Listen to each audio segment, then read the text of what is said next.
today I'm going to start with the second story of two stories about flying, that is the Black Aeroplane. So this lesson, the Black Aeroplane, is written by Frederick Forsyth. This story revolves around the narrator, and in this story the narrator is a pilot. So this story reflects on how one's judgment gets distorted due to fantasizing and how it creates problems. So ये story जो है वो it is about taking wrong decisions due to your fantasies, due to your imaginations. तो ये story है कि कैसे एक पायलट होता है जो नरेटर है स्टोरी में, वो अपनी फैमिली से मिलने के लिए बहुत ही उत्साहित होता है, बहुत ही ईगर होता है, अब उनके साथ एक अच्छा ब्रेकफास्ट करना चाहता है, और उसी चक्कर में वो एक रॉन्ग डिसीजन ले लेता है टू फेस स्टॉर्म, और वो स्टॉर्म को फेस करने चला जाता है, और बट मिराक्युलसली वो उससे एस्केप करता है. So this story is about a pilot taking a wrong decision. So in this chapter the narrator is a pilot who is so eager to meet his family and make a good breakfast that he takes the wrong decision of facing the storm. Instead of doing the right thing, miraculously he somehow manages to escape with the help of a mysterious aeroplane. So let's come to the context. I'm just going to start. The moon was coming up in the east behind me, and stars were shining in the clear sky above me. There wasn't a cloud in the sky. I was happy to be alone, high up above sleeping countryside. I was flying my old Dakota airplane over France back to England. I was dreaming of my holiday and looking forward to being with my family. I looked at my watch, 1:30 in the morning. So it was night time when the sky was clear and the stars could be seen twinkling. So the pilot narrator है यहाँ पर. narrator मतलब वही ये जो पूरी story है उसको नरेट कर रहा है, उसको बता रहा है अपनी स्टोरी. तो he is telling us that it was the night time when he could be able to see a clear sky with the stars twinkling, and the pilot felt peace in being above the country that had fallen asleep while he was flying over France to England. So this pilot is flying over France to England. France से England जा रहा है वो, and he was feeling peace because country के ऊपर वो अपना जो एरोप्लेन है वो फ्लाई कर रहा है while सब लोग सो रहे हैं उस टाइम पे. It was 1:30. 1:30 बज रहा था मॉर्निंग के. In the morning, and he was fantasizing मतलब imagining about holidaying with his family. So for a man like pilot, army man, इन सब के लिए बहुत इम्पॉर्टेंट होता है वो family time is very important because they always stay alone away from their family. So he was imagining, he was fantasising about holidaying with his family. Let's come to the second paragraph. I should call Paris control soon, I thought, as I looked down past the nose of the aeroplane. I saw the lights of a big city in front of me.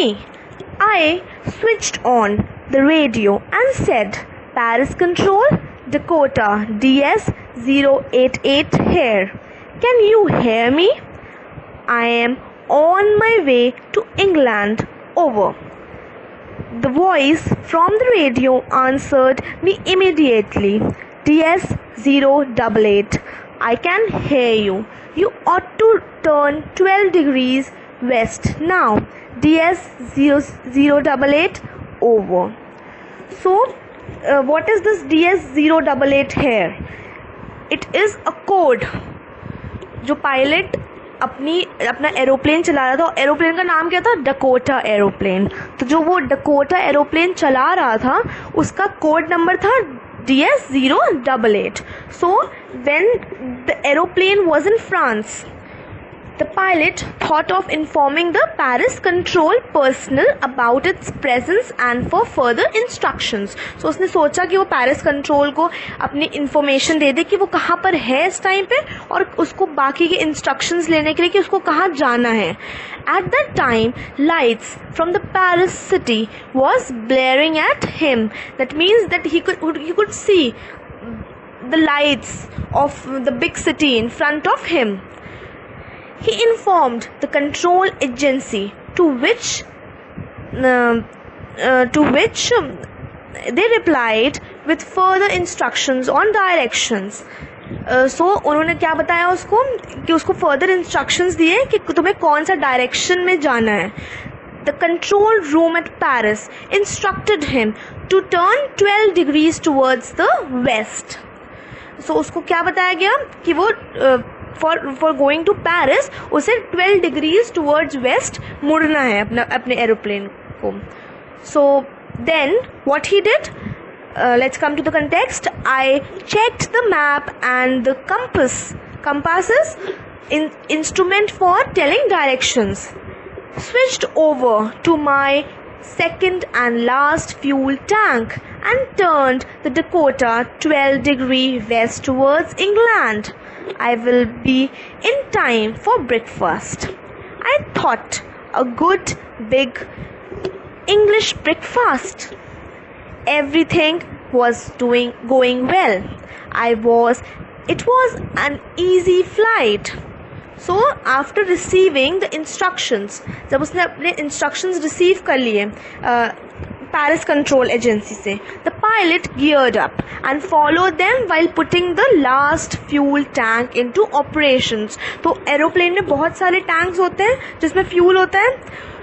तो उसने जब वो ये journey start करने वाला था तो उसने सब कुछ अपना गेयर अप किया, सब कुछ प्रिपरेशंस की, और उसने अपना जो लास्ट फ्यूल टैंक था उसको ऑपरेशन में उसको ऑपरेट करना स्टार्ट करा.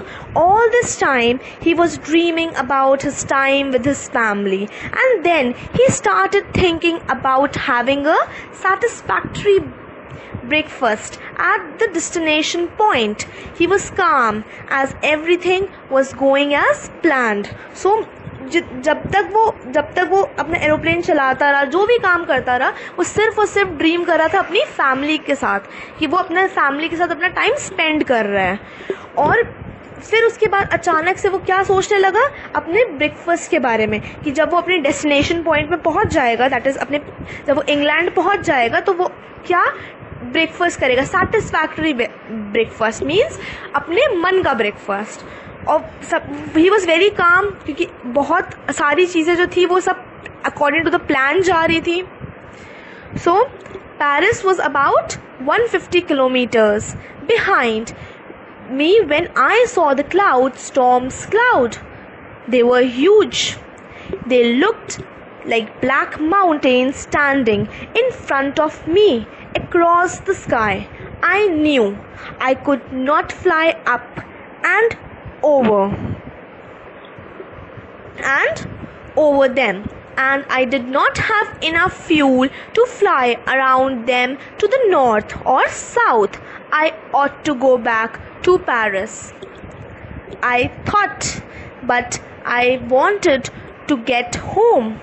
I wanted that breakfast. I'll take the risk, I thought, and flew that old Dakota straight into the storm. So now the plane had crossed Paris. When he started, so now what happened? The plane had crossed Paris. Plane जो था वो Paris cross कर चुका था, और जो उसको पता था कि ये बहुत अनसेफ है इस टाइम पे ट्रैवल करना क्योंकि स्टॉर्म आ सकती है. और इवन कंपेयर्ड जो ह्यूज और डार्क क्लाउड से ही even compare them with the black mountains. वो इतने ज़्यादा डार्क थे और उसको पता था कि उसके पास इतना फ्यूल नहीं है कि वो इसको एस्केप कर पाए, but still he took the chance of risk. इस टाइम पे राइट डिसीजन क्या होता कि वो वापस पेरिस चला जाता जहाँ से उसने जर्नी स्टार्ट करी थी सेफली. पर उसको उस टाइम पे क्या दिख रहा था, he could only able to see his family having breakfast with his family. तो इसलिए वो उसने रिस्क लिया कि वो सीधे इस स्टॉर्म के अंदर चला जाएगा. So now the plane had crossed Paris when he started seeing clouds in the sky. The presence of clouds made it unsafe to travel by air because there were chances of a storm. They were so huge and dark that the pilot compared them with black mountains. He knew he couldn't pass them as it was impossible to go above them or escape them with the amount of fuel that was left in the last tank. उसको पता था कि जो last tank में जितना amount of fuel बचा है वो उसको एस्केप नहीं कर सकता. The right decision would have been to fly back to Paris safely, but the pilot decision making was clouded by his wish to meet his family. He was so desperately wanted to be with his family and have that English breakfast that he had been dreaming of all day, that he took the risk of not going back. Thus he headed the plane into the storm. उसने risk लिया और सीधे अपना plane को storm के अंदर ले गया. आगे बढ़ते हैं. Inside the clouds, everything was suddenly black. It was impossible to see anything outside the aeroplane. The old aeroplane jumped and twisted in the air. I looked at the compass. I couldn't believe my eyes. The compass was turning round and round and round. It was dead. It would not work. The other instruments were suddenly dead too. I tried the radio. So what happened? It was so dark because of the storm that nothing was visible outside the plane. So he started losing the control over the aeroplane. So the compass and other instrument had also stopped working because of the bad weather. So he found himself helpless there. अब वो without any help he was helpless क्योंकि उसका सारा control जा चुका था. So what he did? He contacted Paris control. आगे बढ़ते हैं. Paris control, can you hear me? There was no answer. The radio was dead too. I had no radio, no compass, and I could not see where I was. I was lost in the storm. Then, in the black cloud quite near me, I saw another aeroplane. I had no lights on its wings, but I could see it flying next to me through the storm. I could see the pilot's face turned towards me. I was very glad to see another person. He lifted one hand and waved, "Follow me." He was saying, "Follow me." He knows that I am lost. I thought he's trying to help me. So what happened? He tried to call the Paris control agency who had helped him before, but couldn't connect because of the bad weather. So ये लोग connect कैसे करते हैं? जो aeroplanes जो लोग चलाते हैं वो लोग, उनकी एक कंट्रोल एजेंसी होती है. हर एक कंट्री की अलग अलग एजेंसी होती है जिससे कि वो जो उनको इंस्ट्रक्ट करते हैं कि उनको किस डायरेक्शन में जाना है, कैसे जाना है, इन सब चीज़ों से रिलेटेड. बट क्योंकि बैड वेदर था तो उनको कनेक्ट नहीं कर पा रहा था. जो सिग्नल्स थे वो नहीं मीट कर पा रहे थे, इसलिए उसका जो रेडियो था वो भी नहीं चल रहा था. But in the middle of nowhere उसको क्या दिखा? उसको एक रे ऑफ होप दिखी. रे ऑफ होप मतलब एक होप दिखी कि एक किरण दिखी उसे होप की कि शायद वो बच सकता है. क्योंकि उसे क्या दिखा? एक अनदर एरोप्लेन दिखा. by seeing that aeroplane, he felt relieved. उसने चैन की सांस ली. When he saw another pilot's face and willingness to help him escape the storm, he thought to himself that the other pilot is very kind, as he knew that they were lost and was trying to help him. तो उसने जब उसको देखा तो उसको लगा कि हाँ ये इसकी हेल्प करना चाह रहा है, क्योंकि उसको पता चल गया कि वो यहाँ उसमें एक स्टॉर्म में फंस चुका है, वो लॉस हो चुका है. इसकी वजह से वो उसको हेल्प करना चाह रहा था. अब in the next video we will read what happened next. So I want you to go through this video, go through the explanation. If you have any doubt, then you can ask. You can learn the word meanings and difficult words, and that's it for this video.